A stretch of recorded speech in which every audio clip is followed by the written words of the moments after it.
Gretchen, ano ang bagong milestone sa TikTok account ng ABS-CBN? Ate B, kinilala ang ABS-CBN bilang most viewed TikTok entertainment account sa buong Southeast Asia para sa unang kalahati ng taon.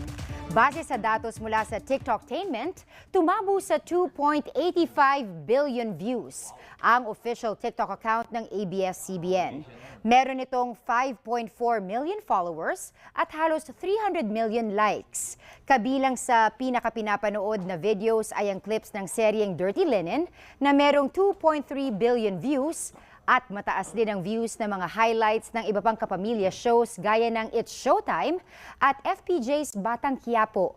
Namamayagpag din ang ABS-CBN PR account sa TikTok na overall top performer sa entertainment info category.